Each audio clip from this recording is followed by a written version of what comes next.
రాజకీయమంటేనే ఒక high స్టేక్స్ game కదా. మరి ఎన్నికల్లో గెలిచాక ఒక ప్రజాప్రతినిధి ఉన్నట్టుండి పార్టీ మారితే పరిస్థితి ఏంటి? వాళ్ల పదవి అలాగే ఉంటుందా, లేక వాళ్లమీద అనర్హత వేటు పడుతుందా? ఈరోజు మనం ఈ చాలా క్లిష్టమైన అంశం వెరకున్న రూల్సేంటే, దీని చుట్టూ ఉన్న వివాదాలేంటే, మరి దీనికేమైనా పరిష్కారాలు ఉన్నాయా అనే విషయాలు వివరంగా చూద్దాం. ఈ టాపిక్ను మనం బాగా అర్థం చేసుకోవాలంటే ఒక 4 భాగాలుగా చూద్దాం. మొదట అసలు ఏం జరిగిందో చూసి తర్వాత దాని వెనుకున్న రూల్సేంటో తెలుసుకుందాం. ఆ తర్వాత ఈ రూల్స్ని ఎవరమలు చేస్తారు అంటే రిఫరీ ఎవరో చూసి చివరగా ఈ మొత్తం సిస్టంలో ఉన్న లోపాలేంటి, వాటిని ఎలా సరిదిద్దాలి అనే దాని గురించి చర్చిద్దాం. సరే, మన మొదటి విభాగానికి వచ్చేద్దాం. ఈ అనర్హత అనే అంశాన్ని అర్థం చేసుకోవడానికి ఒక రియల్ లైఫ్ ఎగ్జాంపుల్ కన్నా బెస్ట్ ఏముంటుంది? సో, రీసెంట్గా తెలంగాణలో జరిగిన ఒక రాజకీయ పరిణామంతో మొదలుపెడతాం. ఇప్పుడు మన ముందున్న అతిపెద్ద ప్రశ్న ఇదే. ప్రజలు ఓటేసి గెలిపించిన ఒక ఎమ్మెల్యే లేదా ఎంపీ గెలిచిన తర్వాత మరో పార్టీలోకి జంపైతే అప్పుడు ఏం జరుగుతుంది? దీనికి సమాధానం మన రాజ్యాంగంలో, కొన్ని కీలకమైన చట్టాల్లో, ఇంకా మన రాజకీయాల్లోనూ దాగి ఉంది. చూడండి, ఇక్కడే అసలు విషయం మొదలైంది. పార్టీ మారిన కొంతమంది ఎమ్మెల్యేల అనర్హత విషయంలో తెలంగాణ స్పీకర్ వెంటనే ఒక నిర్ణయం తీసుకోవాలని సుప్రీంకోర్టు ఆదేశించింది. దీనికోసం కేవలం 4 వారాల డెడ్లైన్ ఇచ్చింది. ఇది మనకేం చూపిస్తుందంటే, న్యాయ వ్యవస్థకు, శాసనసభకు మధ్య జరుగుతున్న ఒక డైరెక్ట్ కాన్ఫ్లిక్ట్ను. అయితే స్పీకర్ తనకు ఇంకో 8 వారాల టైం కావాలనడిగారు. కానీ కోర్టు ఒప్పుకోలేదు.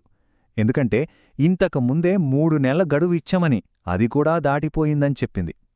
చూసారా, ఈ ఆలస్యం, ఈ జాప్యమే మొత్తం వివాదానికి సెంటర్ పాయింట్ అన్నమాట. అసలు స్పీకర్ ఎందుకు నిర్ణయం తీసుకోవడంలో లేట్ చేస్తున్నారు? ఇక్కడే స్పీకర్ పాత్ర మీద చాలా ప్రశ్నలు మొదలయ్యాయి. సరే, సుప్రీంకోర్టు ఎందుకు అంత కఠినంగా ఆదేశాలిచ్చింది? అది అర్థం కావాలంటే మనం ఈ గేమ్ వెనుకున్న రూల్ బుక్ను చూడాలి. అంటే అసలు చట్టాలేం చెబుతున్నాయో పరిశీలించాలి. ముందుగా మనం పదే పదే వాడుతున్న ఈ అనర్హత అంటే డిస్క్వాలిఫికేషన్ అనే పదానికి అర్థమేంటో క్లియర్గా చూద్దాం. సింపుల్గా చెప్పాలంటే, రాజ్యాంగం లేదా చట్టాలను ఉల్లంఘించినప్పుడు ఒక ఎమ్మెల్యే లేదా ఎంపీని వాళ్ల పదవి నుంచి తొలగించడమే అనర్హత. ఇది ఏదో పొలిటికల్ మూవ్ కాదు, దీనికి బలమైన లీగల్ బేస్ ఉంది. మన రాజ్యాంగంలో ఆర్టికల్స్ 102, 191 ప్రకారం ఒక శాసనసభ్యుడిని కొన్ని సాధారణ కారణాల వల్ల అనర్హుడిగా ప్రకటించవచ్చు. అవేంటంటే, వాళ్లు ఏదైనా లాభదాయక ప్రభుత్వ పదవిలో ఉన్నా, మానసిక స్థిమితం సరిగ్గా లేకపోయినా, దివాలా తీసినా, లేదా అసలు భారత పౌరుడే కాకపోయినా, ఇలాంటి కొన్ని బేసిక్ రూల్స్ అన్నమాట. అయితే ఈ బేసిక్ రూల్స్ పక్కన పెడితే అసలైన కాంట్రవర్సీ అంతా 2 ముఖ్యమైన చట్టాల చుట్టూనే తిరుగుతూ ఉంటుంది. ఈ చట్టాలు రాజకీయ నాయకుల ప్రవర్తనను కంట్రోల్ చేయడానికి తెచ్చినవి. అందులో మొదటిది పార్టీ ఫిరాయింపుల నిరోధక చట్టం. దీన్నే మనం 10th షెడ్యూల్ అంటాం. 1985లో ఈ జంపింగ్ జపాంగ్లను ఆపడానికే దీని ప్రత్యేకంగా తీసుకొచ్చారు. దీని ప్రకారం ఒక సభ్యుడు తనంతట తాను పార్టీకి రాజీనామా చేసినా, పార్టీ విప్పుకు వ్యతిరేకంగా ఓటు వేసినా, గెలిచిన తర్వాత ఒక ఇండిపెండెంట్ వేరే పార్టీలో చేరినా, ఇలాంటి సందర్భాల్లో అనర్హత వేటు పడుతుంది. ఇక రెండవది ప్రజాప్రాతినిధ్య చట్టం 1951.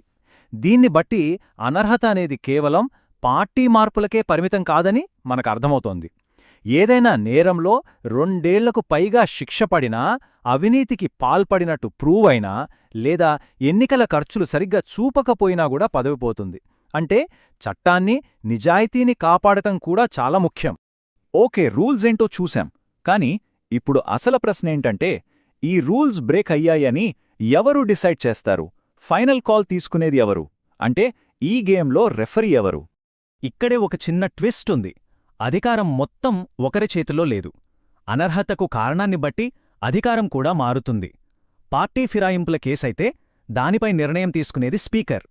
ఆయన ఒక రకంగా జడ్జిలా వ్యవహరిస్తారు. కాని ఆయన నిర్ణయాన్ని కోర్టులో ఛాలెంజ్ చేయొచ్చు. అదే మిగతా రాజ్యాంగపరమైన కారణాల వల్ల అనర్హత అయితే అక్కడ నిర్ణయం తీసుకునేది రాష్ట్రపతి లేదా గవర్నర్. కాని వాళ్లు సొంతంగా డెసిషన్ తీసుకోలేరు. ఎన్నికల సంఘం ఏం చెబితే అదే ఫైనల్. అసలు సమస్య ఎక్కడ వస్తోందంటే, రాజ్యాంగంలో స్పీకర్ ఎంతకాలంలోగా నిర్ణయం తీసుకోవాలో చెప్పలేదు. ఈ లూప్ హోల్ని వాడుకుని చాలాసార్లు నిర్ణయాలు ఆలస్యమయ్యాయి. అందుకే 1992లో సుప్రీంకోర్టు స్పీకర్ నిర్ణయం ఫైనల్ కాదని దాన్ని కోర్టులో సమీక్షించవచ్చని చెప్పింది. ఇంకా 2020లో అయితే 3 నెలల్లోగా డిసిజన్ తీసుకోవడం సమంజసం అని ఒక టైంఫ్రేమ్ను సూచించింది. సుప్రీంకోర్టు ఇన్నిసార్లు జోక్యం చేసుకోవాల్సొస్తోందంటేనే ఈ సిస్టంలో ఏదో లోపముందని అర్థం గదా. ఇప్పుడు మనం మళ్లీ తెలంగాణ కేసుకు ఇంకా ఈ మొత్తం వ్యవస్థ చుట్టూ ఉన్న వివాదానికి వద్దాం. ఇక్కడ ప్రధాన విమర్శ ఏంటంటే స్పీకర్ అనే రెఫరీ తను కూడా అధికార పార్టీ అనే టీంలో ఒక ప్లేయర్. దీంతో ప్రతిపక్ష పార్టీల ఎమ్మెల్యేల మీద ఫిర్యాదులొస్తే వెంటనే నిర్ణయాలు తీసుకుంటారని, అదే తమ పార్టీ వాళ్ళ మీదొస్తే కావాలనే ఆలస్యం చేస్తారని ఆరోపణలు వస్తున్నాయి. ఇదొక కాన్ఫ్లిక్ట్ ఆఫ్ ఇంట్రెస్ట్ లాంటిది. అందుకే స్పీకర్లు ఇలా కావాలని నిర్ణయాలను ఆలస్యం చేసినప్పుడు ఇక తప్పనిసరి పరిస్థితుల్లో సుప్రీంకోర్టు రంగంలోకి దిగాల్సొస్తోంది. రాజ్యాంగాన్ని, చట్టాన్ని కాపాడటం కోసం కోర్టులు జోక్యం చేసుకోవడం ఇప్పుడొక రకంగా సాధారణమైపోయింది. మరి దీనికి పరిష్కారమేంటి? సుప్రీంకోర్టే కొన్ని సలహాలిచ్చింది. ఈ సమస్యను పరిష్కరించడానికి కొన్ని మంచి ఐడియాలు కూడా ఉన్నాయి. ఒకటి, ఈ ఫిరాయింపు కేసులను విచారించడానికి ఒక ఇండిపెండెంట్ ట్రిబ్యునల్ను ఏర్పాటు చేయడం, లేదా ఈ అధికారాన్ని స్పీకర్ చేతిలోంచి తీసి భారత ఎన్నికల సంఘం లాంటి ఒక స్వతంత్ర, నిష్పక్షపాత సంస్థకివ్వడం.